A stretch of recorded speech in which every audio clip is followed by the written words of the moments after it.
tercero de nuestro credo. Jesucristo fue concebido por obra y gracia del Espíritu Santo y nació de Santa María Virgen. Este misterio de fe, este tercer artículo, vamos a pedir al Señor que nos disponga también para poder contemplar este gran misterio del amor de Dios para con nosotros. El Hijo de Dios se hizo hombre y habitó entre nosotros. Este Hijo de Dios es el mismo Jesucristo. Jesucristo fue concebido por obra y gracia del Espíritu Santo. Nuestro Señor Jesucristo, la segunda persona de la Santísima Trinidad, es concebido, hecho hombre como nosotros, se hizo hombre, para redimirnos, para reconciliarnos con Dios. Nos preguntaríamos, y el Catecismo pregunta, ¿por qué el Verbo se hizo carne? Tenemos varias respuestas que iremos ampliando. Por nosotros los hombres y por nuestra salvación. Para salvarnos y reconciliarnos con Dios. Porque nuestra naturaleza humana estaba enferma y exigía ser sanada. Para tener vida eterna. Para ser nuestro modelo de santidad. Entonces, ¿por qué el Verbo se hizo carne? Primer punto, por nosotros los hombres y por nuestra salvación. Bajó del cielo y por obra del Espíritu Santo se encarnó en las entrañas purísimas de María Virgen y se hizo hombre. En el credo niceno-constantinopolitano así lo confesamos. El Verbo de Dios se encarnó para salvarnos, para reconciliarnos con Dios. Porque por el pecado estábamos alejados de Dios.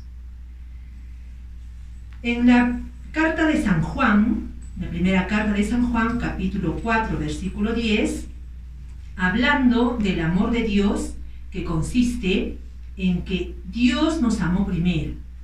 El Hijo de Dios se hizo hombre por el gran amor que Dios nos tiene. No consiste el amor en que nosotros hayamos amado a Dios, sino que en que Él nos amó primero. En esto se manifestó el amor de Dios. Por amor, porque nos amó, envió a su Hijo único como víctima de expiación por nuestros pecados. Dios de esta manera nos ha amado.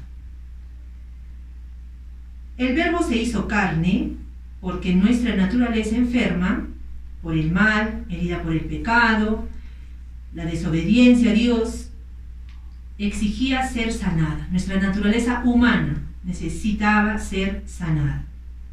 Nuestra naturaleza humana por el pecado quedó desgarrada, entonces tenía que ser restablecida.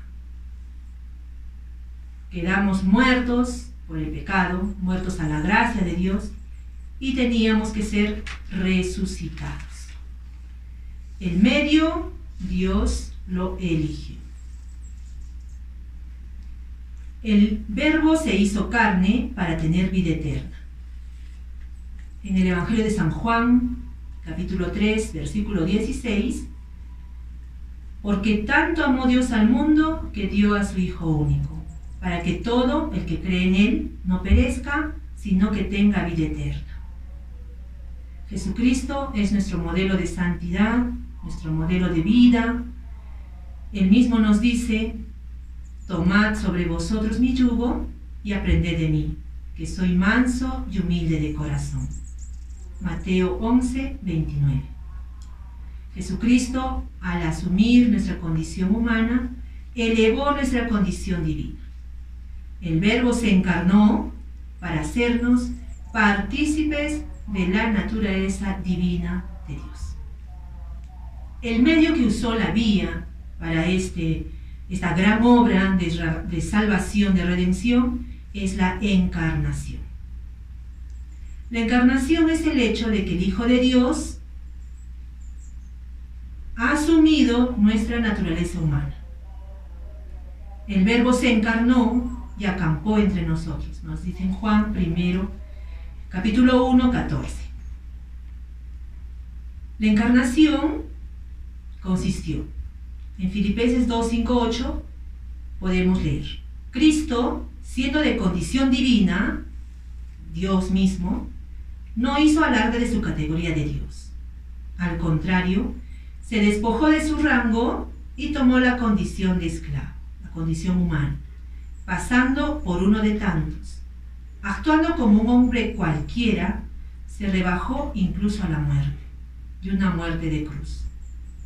Por eso Dios lo levantó sobre todo y le concedió el nombre sobre todo nombre, de modo que al nombre de Jesús toda rodilla se doble. La carta a los Hebreos también habla de este gran misterio, como Cristo se hizo hombre, se encarnó. Por eso al entrar en este mundo, bajó del cielo, siendo de condición divina, dice, no quieres sacrificios ni oblación. El mismo Cristo habla, pero me has formado un cuerpo, se encarnó. Holocaustos ni sacrificios por los pecados te agradan. Entonces dije, Hebreos 10, 5, 7, aquí vengo, oh Dios, para hacer tu voluntad. Jesucristo aceptó esta forma de redimir a toda la humanidad. Entonces la encarnación es el signo definitivo de la fe cristiana. Y con la iglesia cantamos el gran misterio de la piedad. Él ha sido manifestado en la carne. Jesucristo es verdadero Dios y verdadero hombre. Este misterio central de la encarnación del Hijo de Dios significa que Jesucristo se hizo, siendo Dios, verdaderamente hombre, pero no dejó en ningún momento de ser verdaderamente Dios. Entonces Jesús es verdadero Dios y verdadero hombre, 100% Dios y 100% hombre. A lo largo de la historia, en la iglesia, se han encontrado muchas herejías sobre esta verdad de fe. Entonces Jesucristo, sin dejar de ser Dios, se hizo hombre. Y se hizo hombre, se encarnó por nuestra salvación. Bajó del cielo y se encarnó. Él es, por eso, el único mediador entre Dios y los hombres. ¿Cómo es hombre el Hijo de Dios? En la unión misteriosa de la encarnación, la naturaleza humana, nuestra naturaleza, ha sido asumida sin perder, por Jesucristo, sin perder la naturaleza divina. Jesús se encarnó con plena realidad de alma humana, como nosotros. Se hizo igual en todos nosotros, menos en el pecado. Como nosotros, un alma con sus operaciones de inteligencia, voluntad, emociones, sentimientos, todo como nosotros, naturaleza humana. Esta naturaleza humana, asumida por Cristo, pertenece a la persona divina del Hijo de Dios. Entonces, concluimos. Jesucristo posee dos naturalezas. La divina, que sin dejar de ser Dios en ningún momento, y la humana, que se hizo hombre como nosotros. Estas dos naturalezas unidas en la única persona del Hijo de Dios. Jesús es de naturaleza divina y humana. En cambio nosotros somos solo de naturaleza humana. Jesús, siendo de naturaleza divina, siendo Dios mismo, Hijo de Dios, asumió nuestra naturaleza humana. Sin dejar de ser Dios, su naturaleza divina, se hizo hombre, como nosotros. El misterio de la encarnación es el misterio de la admirable unión de estas dos naturalezas, divina y humana. Y estas dos en la única persona del Verbo, del Hijo de Dios. Concebido por obra y gracia del Espíritu Santo, y nació de Santa María Virgen. Jesucristo, al asumir nuestra naturaleza humana, se hizo todo como nosotros. desde el momento de su concepción. Asumió nuestra naturaleza humana. Ahora, ¿cómo Jesús fue concebido por obra y gracia del Espíritu Santo? Tenemos en el Evangelio de San Lucas que nos narra la anunciación a María. Y esta anunciación inaugura la plenitud de los tiempos. Iniciando esta narración, nos dice: llegado la plenitud de los tiempos, al 6º mes, el ángel Gabriel fue enviado por Dios a una ciudad de Galilea, llamada Nazaret, a una joven virgen que estaba desposada con José, de la familia de David. La virgen se llamaba María, nos da el nombre. La anunciación a María fue el hecho que marcó la historia. El momento del cumplimiento, la plenitud de los tiempos, de la promesa de salvación que Dios hizo a toda la humanidad. En Gálatas 4:4, hablando de la filiación divina, nos dice: al llegar la plenitud de los tiempos, envió Dios a su Hijo único, nacido de una mujer, nacido bajo la ley, para rescatar a los que nosotros que estábamos bajo la ley, y para que recibiéramos la condición de hijos de Dios. María es esa mujer invitada a concebir a aquel en quien habitaría toda la plenitud divina. El Espíritu Santo vendrá sobre ti. Cuando María escucha las palabras del ángel, el saludo que le dice: alégrate llena de gracia, el Señor está contigo. María quedó muy conmovida por este saludo. Ella se preguntaba qué significaba esto. El ángel le dijo: no temas, María, porque has encontrado el favor de Dios. Concebirás en tu vientre y darás a luz un hijo, al que pondrás el nombre de Jesús. Será grande y con justa razón será llamado Hijo del Altísimo. María pregunta: ¿cómo podrá ser esto si yo soy virgen? Contestó el ángel: el Espíritu Santo descenderá sobre ti, y el poder del Altísimo te cubrirá con su sombra. Por eso el niño santo que nacerá de ti será llamado Hijo de Dios. El ángel ya le anuncia este momento, cómo va a ser la concepción. En la concepción de Jesús no hubo participación de varón. Fue obra del Espíritu Santo. El Hijo único del Padre, al ser concebido en el vientre de la Virgen María, es Cristo. Es decir, el ungido por el Espíritu Santo. Fue concebido por obra y gracia del Espíritu Santo. De modo que Jesucristo toda su vida manifestará cómo Dios le ungió con el Espíritu Santo y con poder. Él siempre decía: todo lo recibido de mi Padre. Entonces, para llevar a cabo esta misión de la encarnación del Hijo de Dios, María, la mujer elegida, fue dotada por dones. El ángel le saluda: alégrate llena de gracia, el Señor está contigo. Lucas 1:28. Llena de gracia de Dios. Y la gracia iba creciendo con ella. Esos dones que Dios le concedió a María los conocemos como privilegios. Vamos a mencionarlos. María, para ser la madre de Dios, recibió estos dones. Inmaculada concepción. Significa que María nació sin pecado original. María, que iba a llevar en el vientre al Hijo de Dios, el Hijo de Dios que baja del cielo, no podía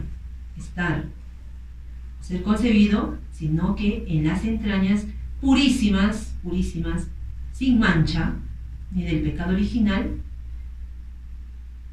Entonces,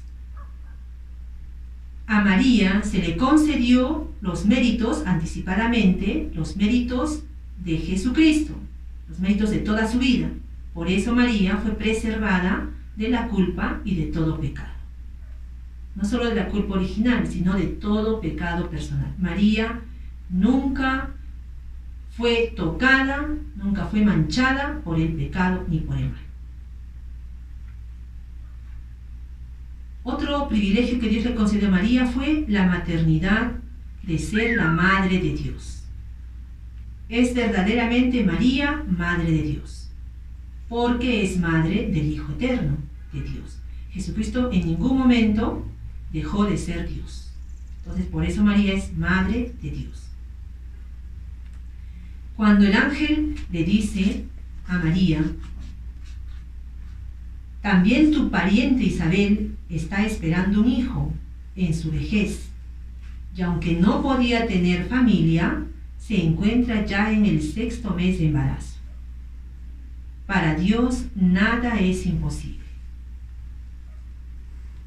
María cree, es madre de la fe, y entonces acepta este regalo de Dios, esta misión que Dios le pedía, esta cooperación para que se realizara la obra de salvación. Otro privilegio, tenemos la virginidad de María. María es siempre virgen, antes del parto, durante el parto y después del parto. Es madre y virgen siempre. Con razón la llamamos, a lo largo de la historia, la siempre virgen. Colaboró con su fe y obediencia, libres a la salvación de los hombres. Nació de la Virgen María. De la descendencia de Eva, Dios eligió a la Virgen María para ser la madre de su Hijo. Ella, llena de gracia, es el fruto más excelente de la redención. Desde el primer instante de su concepción, fue totalmente preservada de la mancha del pecado original y permaneció pura de todo pecado personal a lo largo de su vida. María se convierte en el primer sagrario y único que llevará en su vientre a Jesús. La predestinación de María. Dios envió a su Hijo, pero para formarle un cuerpo, quiso la libre cooperación de una criatura. Esta criatura es María.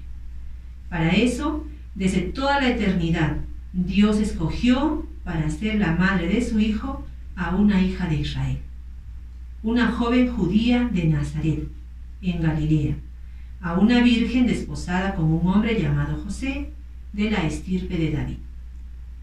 Su nombre, María. Ella misma se declara: yo soy la esclava del Señor. Con su fiat, María, con su sí, comienza la obra de la salvación, la promesa esperada por tanto tiempo por toda la humanidad. El Hijo de Dios se hizo hombre y habitó entre nosotros. Jesucristo nació de María Virgen. Mientras estaban en Belén, Lucas 2, 6, 7, llegó para María el momento del parto y dio a luz a su hijo primogénito. Lo envolvió en pañales y lo acostó en un pesebre. El nacimiento de Cristo fue de forma natural. Así como un rayo de sol pasa por una ventana, así el Hijo de Dios quedó hecho hombre en el vientre de María. En el Evangelio de San Juan nos narra toda esta historia, este misterio.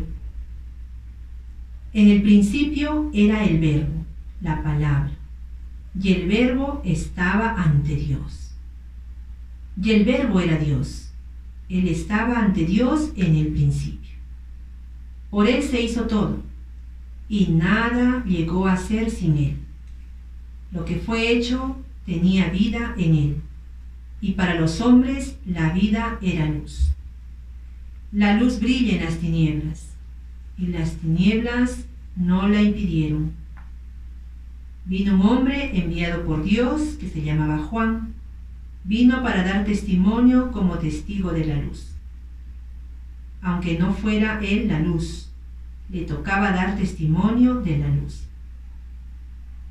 Él era la luz verdadera, la luz que ilumina a todo hombre, y llegaba al mundo. Ya estaba en el mundo, este mundo que se hizo por él, este mundo que no lo recibió. Vino a su propia casa, y los suyos no lo recibieron, pero a todos los que lo recibieron les dio capacidad para ser hijos de Dios. Y la palabra se hizo carne y acampó entre nosotros. Este artículo del credo, este misterio de fe, encierra todo el gran amor que Dios nos tiene. El Verbo se hizo carne por nuestra salvación. El medio, la vía fue la encarnación. Para que esto se realizara, Dios necesitó la colaboración de una mujer. Esta mujer predestinada desde un comienzo de la creación fue María. Por María Jesús nació. Y Dios por eso a María la dotó de grandes dones. No había otra manera de que Dios pudiera salvar a la humanidad. Esta fue la que Dios eligió, este modo, esta manera de que el Hijo de Dios se encarnara por nuestra salvación. Mirad cuánto Dios nos ama para poder enviar a su único Hijo por nuestra salvación. Jesús, con su muerte, con su resurrección, nos ha sanado, nos ha curado, nos ha redimido, nos ha resucitado, nos ha salvado. La obra de la salvación de Dios queda cumplida en Jesucristo, que nació de María Virgen.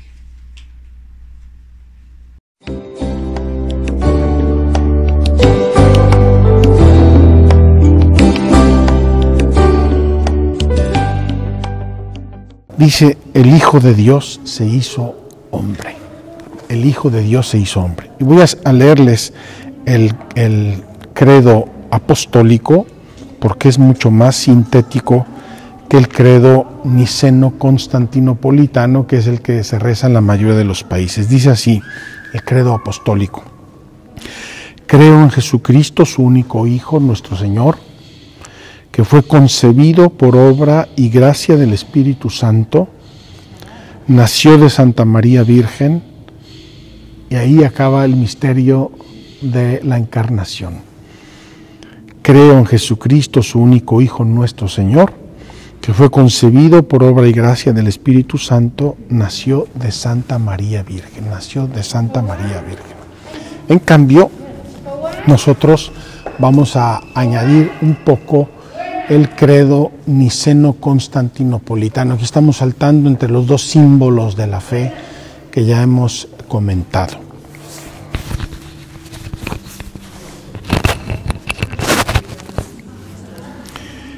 Dice así el credo: por nosotros los hombres y por nuestra salvación bajó del cielo. Entonces nos está dando primero la razón. ¿Por qué el Verbo eterno de Dios se hizo hombre? Primero, por nosotros. No existe otra razón.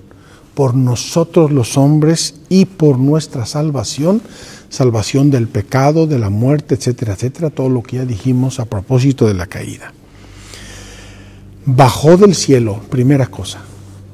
Esto lo va a repetir luego San Pablo en los Filipenses. Dejó su categoría de Dios y se hizo esclavo, se hizo un hombre. Bajó del cielo. Y por obra del Espíritu Santo, es decir, por acción total y absoluta de Dios, se encarnó de María la Virgen, y se hizo hombre. Se encarnó, tomó una carne humana mortal como la nuestra, animada por una alma humana racional como la nuestra. Queridos hermanos, entonces yo quiero solo hacerles una primera reflexión. Dios nuestro Señor podía haber redimido a la humanidad de millones de modos, millones. Pero Él quiso hacerse hombre por nosotros. Él quería salvar a los seres humanos y asumió nuestro ser humano por amor. No existen explicaciones, ni discursos, ni entelequias. Por amor, Dios quiso hacerse hombre y así nacer de la Virgen María. Se hizo hombre. Y aquí, queridos hermanos, en la gruta de Belén lo vimos, niño, hombre, perfectamente hombre. Los pañales del niño Jesús había que lavarlos todos los días, ¿eh? Era perfectamente hombre. El Verbo se encarnó para salvarnos, reconciliándonos con Dios. Dios nos amó y nos envió a su Hijo como propiciación por nuestros pecados. Propiciación significa de la antigua alianza, un sacrificio para obtener la misericordia y el perdón de Dios. El sacrificio por excelencia de propiciación es el de Cristo. Los otros eran pequeñitos y pasajeros, insuficientes. El Padre envió a su Hijo para ser Salvador del mundo. Ya explicamos el nombre de Jesús. Él se manifestó para quitar los pecados.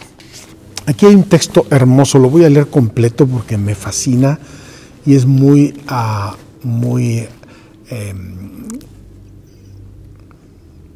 explícito. Dice: nuestra naturaleza enferma exigía ser sanada, desgarrada, ser restablecida, muerta, ser resucitada. Habíamos perdido la posesión del bien, era necesario que se nos devolviera. Encerrados en las tinieblas, hacía falta que nos llegara la luz. Estando cautivos, esperábamos un Salvador, prisioneros, un socorro, esclavos, un libertador. ¿No tenían importancia estos razonamientos? ¿No merecían conmover a Dios hasta el punto de hacerle bajar hasta nuestra naturaleza humana para visitarla, ya que la humanidad se encontraba en un estado tan miserable y tan desgraciado? Se conmovió el corazón de Dios por amor nuestro. Y aquí nos da el catecismo 3 razones del por qué el Verbo de Dios se hizo carne, por qué el Verbo se hizo un hombre como yo. Primero, se encarnó para que nosotros conociésemos así el amor de Dios. Queridos hermanos, si no nos conmovemos viendo este misterio y contemplándolo, yo no sé qué tendríamos que hacer. ¿Qué tendría que hacer Dios? No sé, que chocara la Vía Láctea contra el sistema solar, no lo sé. Dios hecho hombre por amor nuestro. Tanto amó Dios al mundo que dio a su único Hijo para que todo el que cree en Él se salve. Segunda razón, el Verbo se encarnó para ser nuestro modelo. Y Jesús lo dirá muchas veces, y los apóstoles lo dirán muchas veces. Jesús es la encarnación de las bienaventuranzas.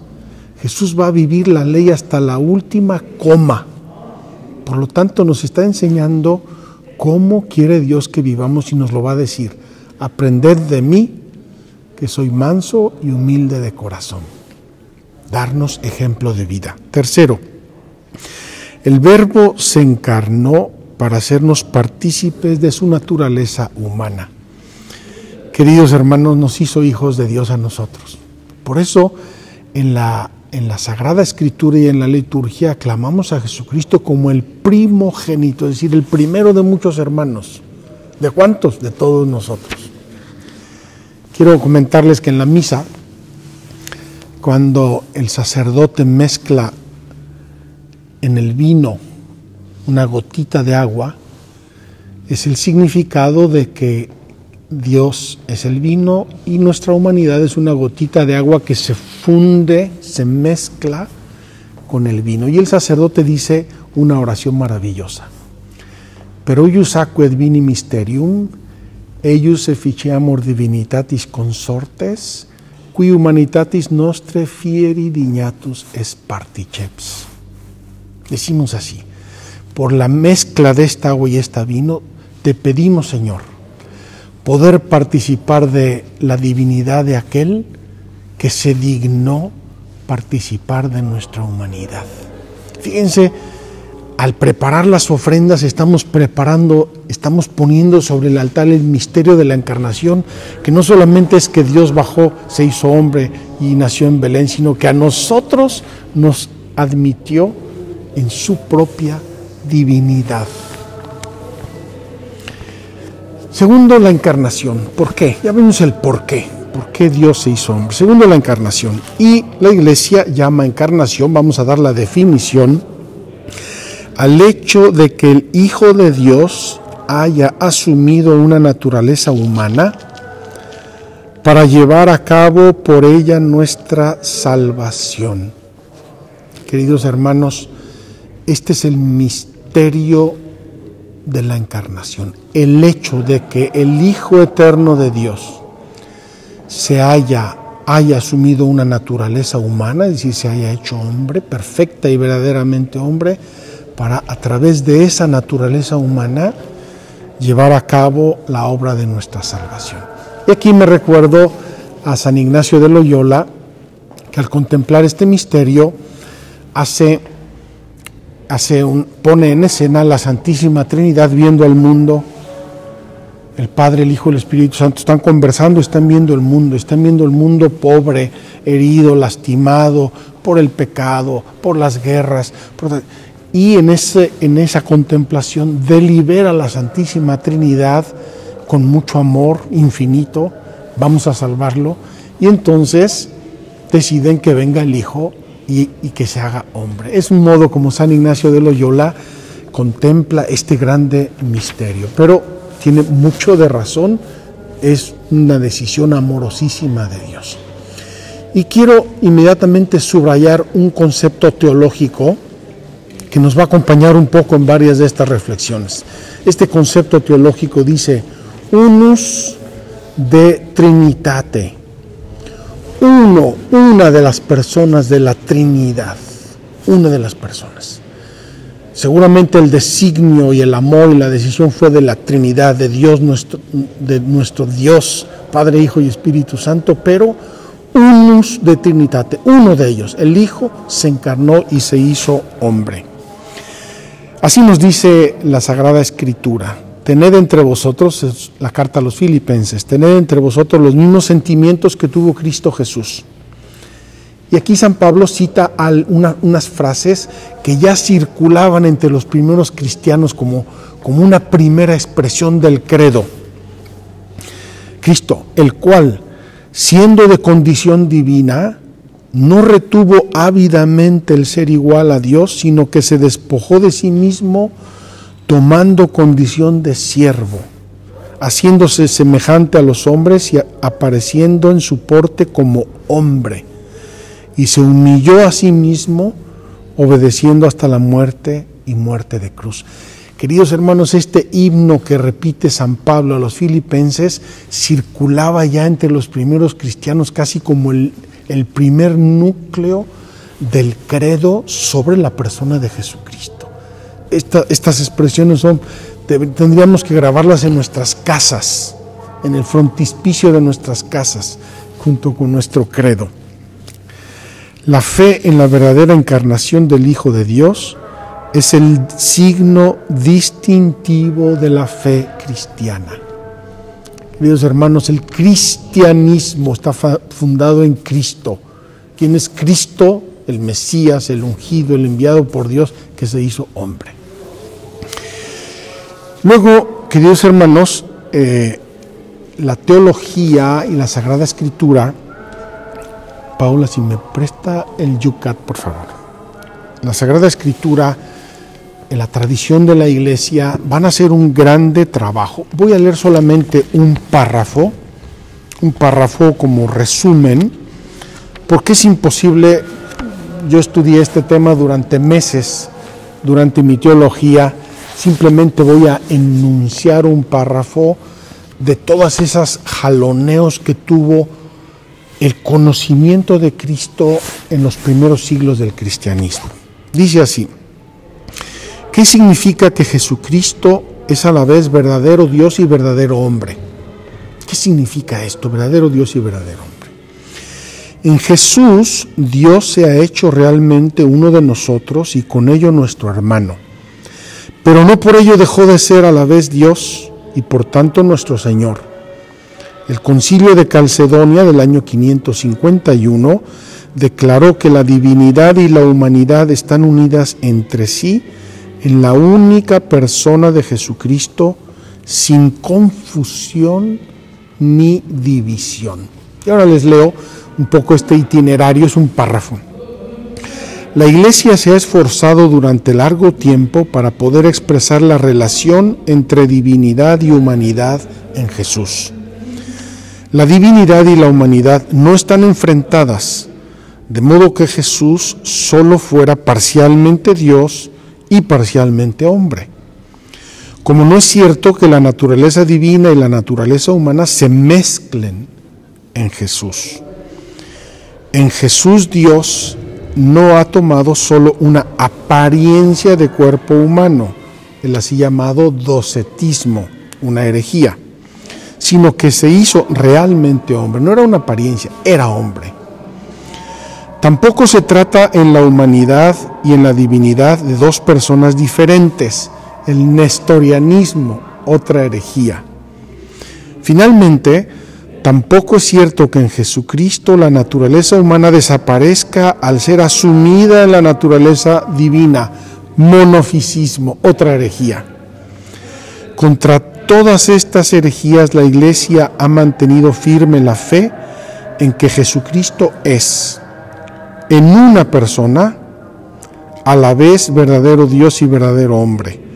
La conocida fórmula sin separación y sin confusión del Concilio de Calcedonia no pretende explicar lo que es inalcanzable a la inteligencia humana, sino que, por así decir, fija los pilares de la fe, designa la dirección en la que se puede buscar el misterio de la persona de Jesús. Repito, esto fue discusión de siglos en la Iglesia, queridos hermanos, y lo estudié yo durante meses durante mi teología. Ahora solamente lo estamos enunciando. Pero ya les dije el fundamento de nuestra fe, la razón de nuestra fe. Una persona, la segunda persona de la Santísima Trinidad, verdadero Dios, que se hace verdadero hombre. Y esta es nuestra fe, esta es la fe de la Iglesia.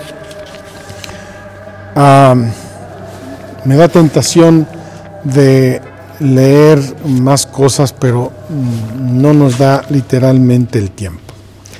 El párrafo cuarto dice: ¿cómo es hombre el Hijo de Dios? Es decir, esta unidad de Dios y hombre, perfecto uno y perfecto el otro, en la persona de Jesucristo, ¿cómo convive? ¿Cómo convive su inteligencia, su voluntad? ¿Cómo convive en su cuerpo? Vamos a pensar brevemente en estas verdades de nuestra fe. Voy a leer el primer párrafo del Catecismo. Puesto que en la unión misteriosa de la encarnación, la naturaleza humana ha sido asumida, no absorbida, la Iglesia ha llegado a confesar con el correr de los siglos la plena realidad del alma humana, con sus operaciones de inteligencia y de voluntad, y del cuerpo humano de Cristo, pero paralelamente ha tenido que recordar en cada ocasión que la naturaleza humana de Cristo pertenece propiamente a la persona divina del Hijo de Dios que la ha asumido. Todo lo que es y hace en ella proviene de uno de la Trinidad, como les dije antes, unus de Trinitate. El Hijo de Dios comunica, pues, a su humanidad su propio modo personal de existir en la Trinidad. Así, en su alma como en su cuerpo, Cristo expresa humanamente los comportamientos divinos de la Trinidad. Queridos hermanos, les voy a repetir esta frase porque nos debería hacer temblar. Así, en su alma como en su cuerpo, Cristo expresa humanamente los comportamientos divinos de la Trinidad.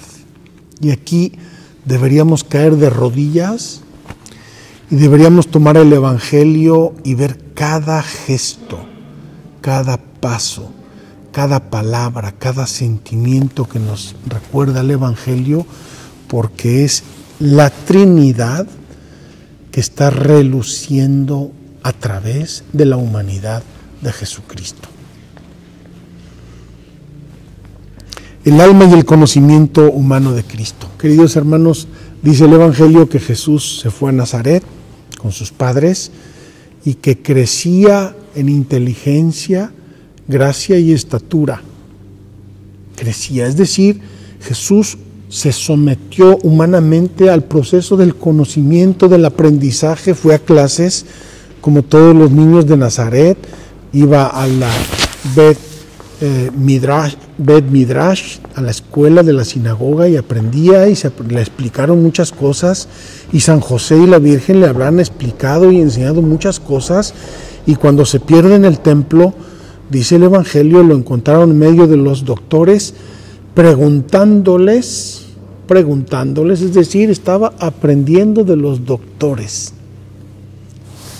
¿Cómo convivía la inteligencia de Dios con la inteligencia humana? Es un misterio, pero Jesús se sometió al aprendizaje. Y también, obviamente, en sus enseñanzas, en sus puntos de vista, varias veces los evangelios nos muestran que Jesús conocía los designios de Dios, iba expresando los designios de Dios, sabía lo que los hombres tenían en su corazón, leía lo que estaban pensando. Y así va Jesús demostrando que tiene la inteligencia de las cosas como verdadero Dios y la inteligencia de las cosas como verdadero hombre. En resumen, las gentes dirán en diversas ocasiones del Evangelio: nunca nadie nos ha hablado así. Nunca nadie nos ha hablado así. Nunca nadie ha explicado los misterios, las leyes de Dios, los mandamientos de Dios en un modo tan simple y tan sencillo. Los puede entender el último, más humilde persona de las selvas, de donde sea, hasta el más inteligente de la humanidad y el más estudiado. Todos podemos entender con claridad, con nitidez, con inmediateza los misterios de Dios a través de las enseñanzas de Jesucristo. La naturaleza humana, en cuanto que estaba unida al Verbo, conocía todas las cosas, incluso las divinas, y manifestaba en sí todo lo que conviene de Dios. Lo que en algún momento reconoce ignorar en algún campo Jesús, porque le preguntan y dice: esto yo no lo sé, solamente lo sabe mi Padre, declara en otro lugar que no tenía la misión, el mandato de su Padre de revelarlo. En el capítulo 15 de San Juan, 15, 16, 17, que es donde Jesús nos revela más su intimidad y nos habla más de sus relaciones con el Padre y de su persona divina, dice: yo solamente les he enseñado lo que recibí de mi Padre. Tal como el Padre me pidió, así he hablado y esto es lo que he hecho. No creáis a mí, creed las obras que hago, porque mi Padre me mandó a hacerlas. Queridos hermanos, la humanidad de Cristo es la transparencia de la Trinidad. Que no se nos olvide, no es un cuento bonito, edificante, no es un super líder, mega superstar como la famosa obra de teatro y película. No, es nuestro Dios y Señor, es nuestro Salvador, y en su humanidad nos está transparentando su divinidad. La voluntad humana de Jesús también obviamente se conformó a la voluntad divina de Cristo. Y así Jesús muchas veces expresa su voluntad. Esto lo quiero y lo quiero así. Y ahora voy a hacer esto porque es mi voluntad. La voluntad humana y la voluntad divina que convivían. El cuerpo de Cristo es un cuerpo sacrosanto porque también en su humanidad refleja a su divinidad, y por eso nosotros hacemos esculturas de Cristo, por eso hacemos retratos de Cristo. Y incluso en el periodo iconoclasta, cuando quemaron todas las imágenes y dañaron todas las imágenes de todos los frescos y mosaicos y de todo, era una herejía iconoclasta, porque nosotros cuando veneramos una imagen, no veneramos la imagen, sino la persona representada en la imagen. Queridos hermanos, si yo tengo una foto de mi mamá, a quien quise muchísimo y la sigo queriendo muchísimo, y le doy un beso a su fotografía, no estoy besando un pedazo de papel, estoy expresando que quiero besar a mi madre. Y eso es lo que nosotros hacemos cada vez que veneramos las imágenes santas.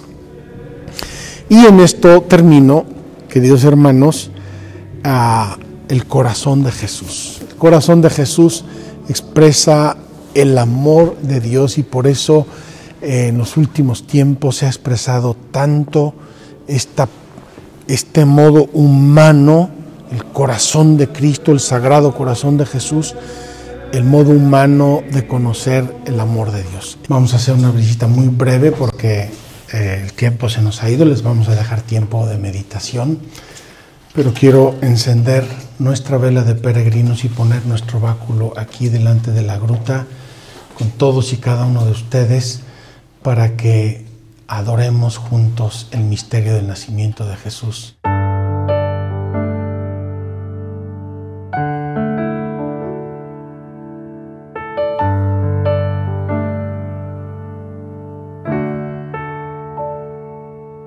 Me pidieron que explicara qué es la fe. Me di cuenta que no hallaba las palabras, y tratando de encontrarlas lo dudé. ¿Qué es la fe? Es creer que hay algo más que nuestra vida, la confianza de saberme acompañar, entender que por amor yo fui creado, que ni un alma está perdida. Creo en ti, más allá de lo que veo y lo invisible, lo que creo conocer y lo imposible. Creo en ti, es por la fe que encontré la salvación, y es en la fe donde habita tu perdón. Yo tengo fe de que soy amado, que estoy a tu lado, y fue por la fe. Me sané al tocar tu manto, es en la fe donde ocurren los milagros. Tengo fe de que soy amado, que estoy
Esto es la fe.